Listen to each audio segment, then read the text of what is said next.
Well, hello, beautiful humans of tourism, and welcome to the grand finale of the Tourism Hub podcast's Igniting Smart Marketing for 2025 series. I am your host, Despina Karatzias, and what a journey this has been. Over the past 6 episodes, we've tackled foundational marketing plans, the difference between branding and marketing, digital first strategies, digital accessibility, customer retention, and so much more.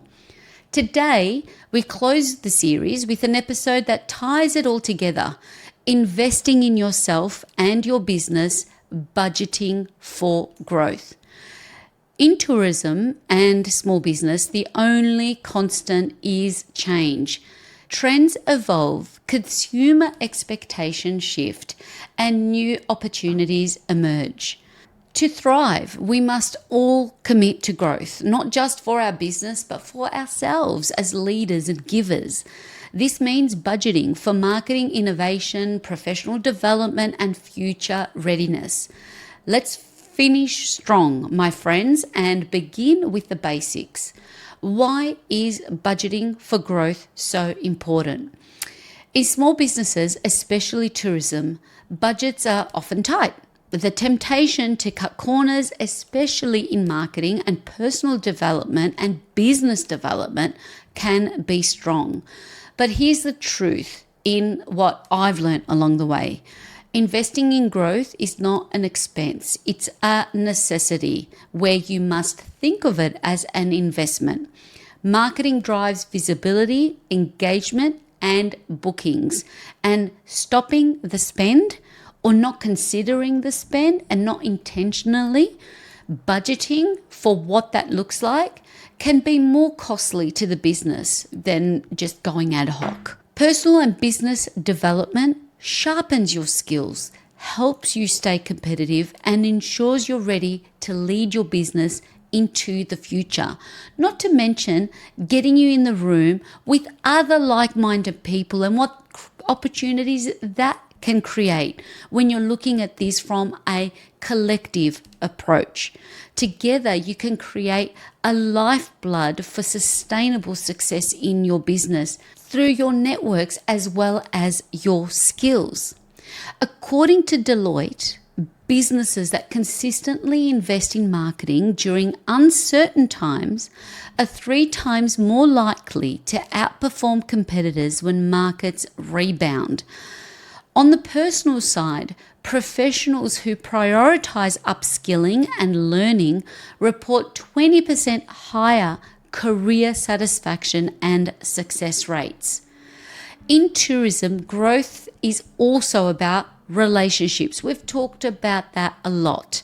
Relationships with your audience, relationship with your trade partners, with your industry collaborators, just the relationships with each other in general. Budgeting ensures you can maintain and strengthen these connections through consistent marketing efforts, trade events, and networking opportunities. If it isn't scheduled, if it isn't considered, it will not get done.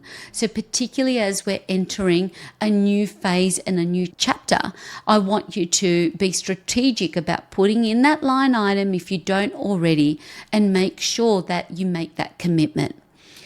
Now, when it comes to marketing, where should your budget go? Here's a breakdown to guide your strategy. Your website and email marketing, non-negotiable.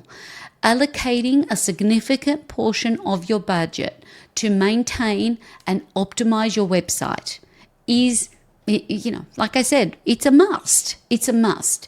Invest in email marketing tools like your Active Campaign or your MailChimp or your MailerLite, ensuring that you can deliver personalized, engaging campaigns consistently. Okay? So that is number 1. Your content creation. Looking at high quality content like videos, blogs, or social media posts.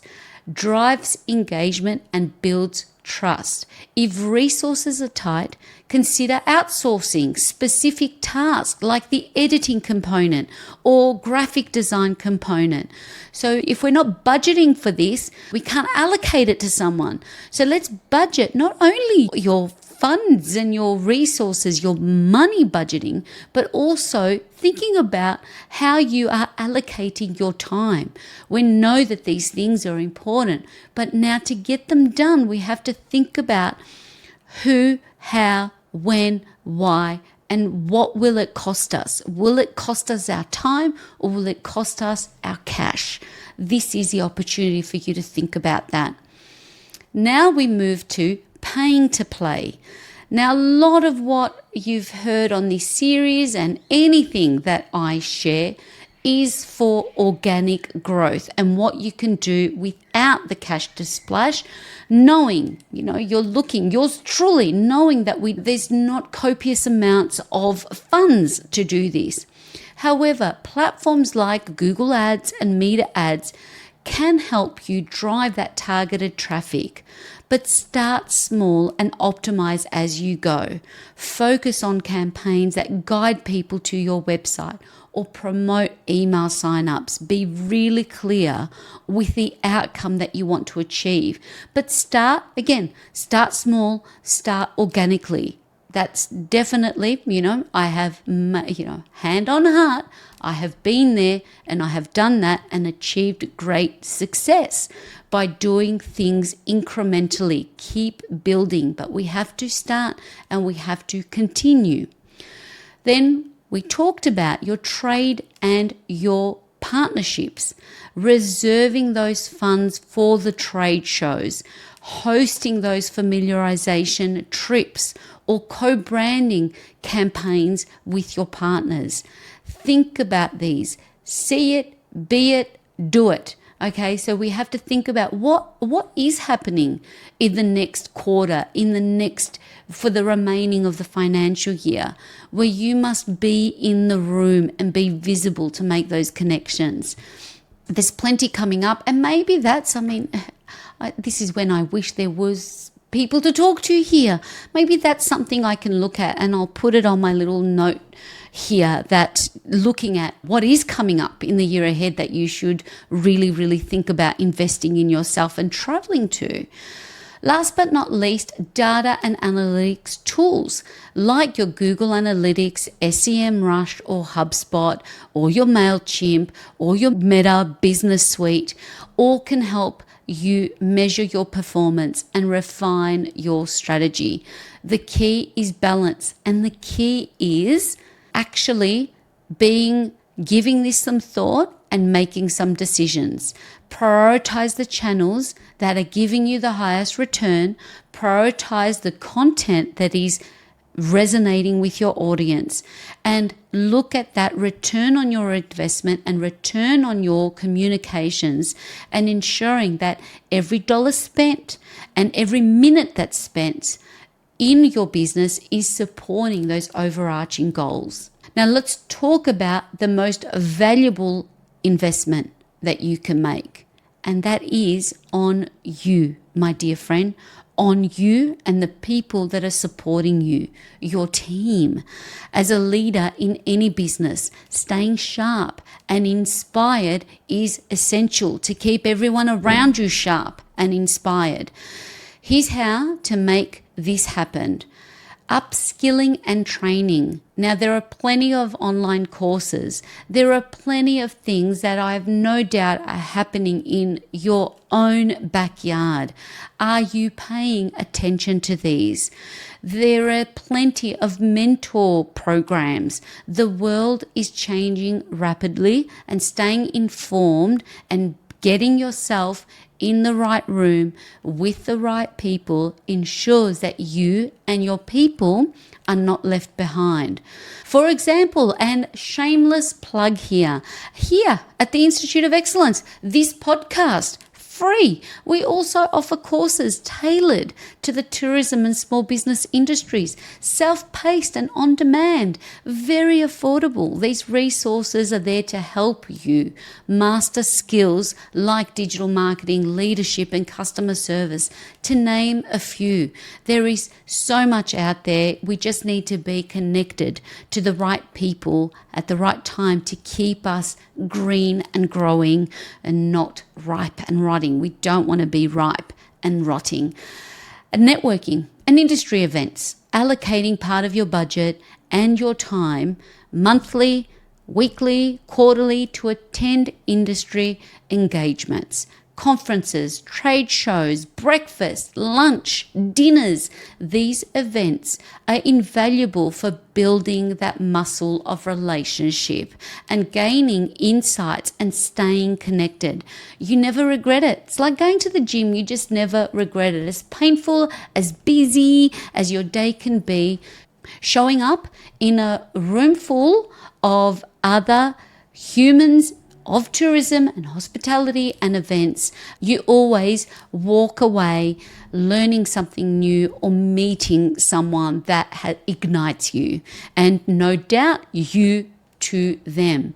And empowering your team, investing in your team's development can pay dividends. Whether it's training on customer service, technology, or sustainability practices, a skilled team member ensures that your business is going to continue to thrive and achieve those goals you've set. As the saying goes, an investment in knowledge pays the best interest. By budgeting for growth, money, and your time, you're not just preparing for 2025, you're future-proofing your business. And we are spoiled for choice and program support and mentoring support, with many in your corner championing your success. Yours truly included, with the only thing required or missing is you and your desire to come along the journey. Finally, growth doesn't happen in isolation. Collaborations and partnerships amplify your efforts.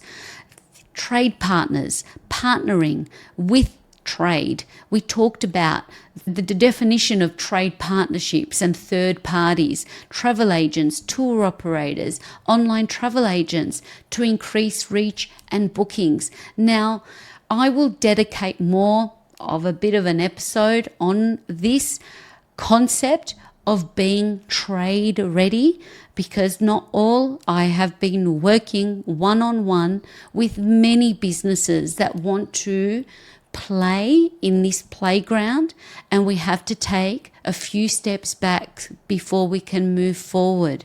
However, that's not to underestimate your potential in carving out this path for your business.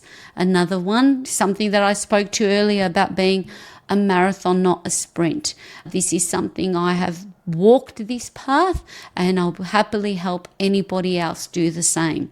But allocating funds for co-marketing initiatives or exclusive deals, or the ability, and more importantly, the ability to consider working through trade and having someone else sell your business, also being able to think about commissionable rates and being able to part with your fat, with your profit margins, is also part of this journey moving forward. So budgeting for this, pricing for this is important.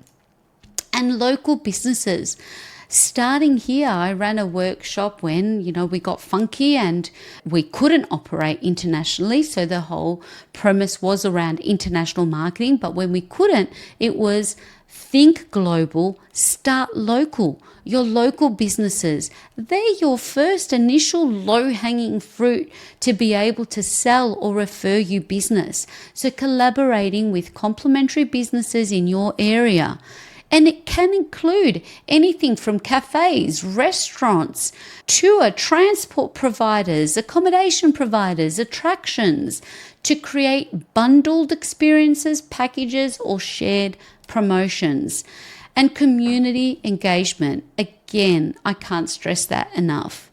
Building these relationships with your local tourism board, your local tourism council, or your regional organizations.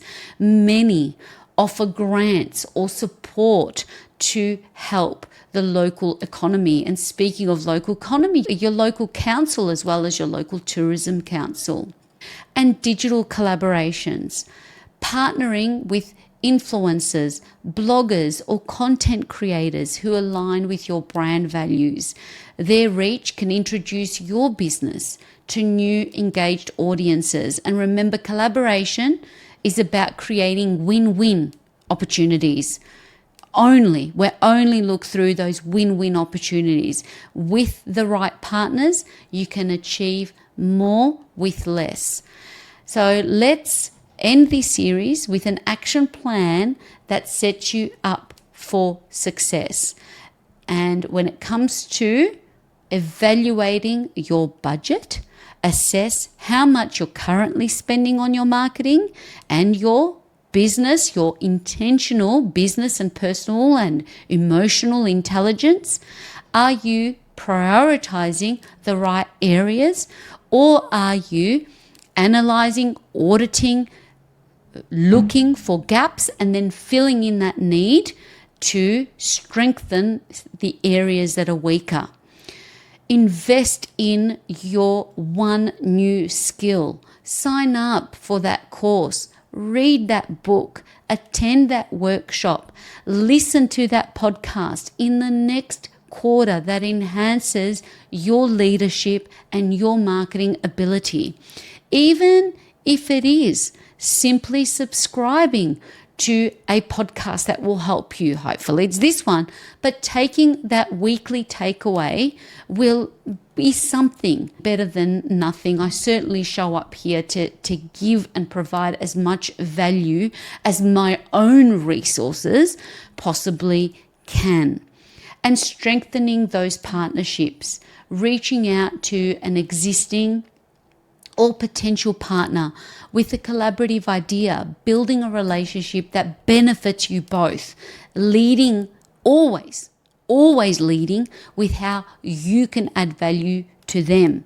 You'll get looked after, not leading with what they can do for you. We always take the approach of how our product and our experience and our skill can add value to them. And creating a growth roadmap, outlining where you want to be in 1 month, 3 months, 6 months. What does that look like? Where do you want to be? So then it's much easier to start thinking about what investments, time, money, and energy it will take for you to get there. Okay, congratulations are in order. You've completed the Igniting Smart Marketing series. This has been a journey of growth, insights, and actionable, biteable, small steps to make in your business to thrive. Remember, investing in your business and yourself isn't just a strategy, it's a commitment to your excellence. Thank you for tuning in to the Tourism Hub podcast, where our dedication is to bring you the excellence, to ignite you with excellence, to bring you people, process, place, and purpose to make your week ahead and your business better today than it was yesterday or last week. This episode, like the entire series, is brought to you by the Institute of Excellence, your school for tourism and small business greatness, where you can also download our full and free ebook workbook, Top 25 Marketing Mistakes Your Small Business Must Avoid to Thrive, where 7 of this series was inspired by. And you can do that by visiting instituteofexcellence.com. And please take a moment to leave a review and hit subscribe so you never miss an episode on your favorite platform. And please, if you enjoy what you are listening to or watching, please take a moment to leave a review or send us an email. And if you hit subscribe on your favorite podcast platform, you will never miss an episode. My promise to you always is to bring you value for your time. Until next time, thank you for exchanging your most precious resource with me. Stay ignited, stay inspired, and remember your success is worth every investment.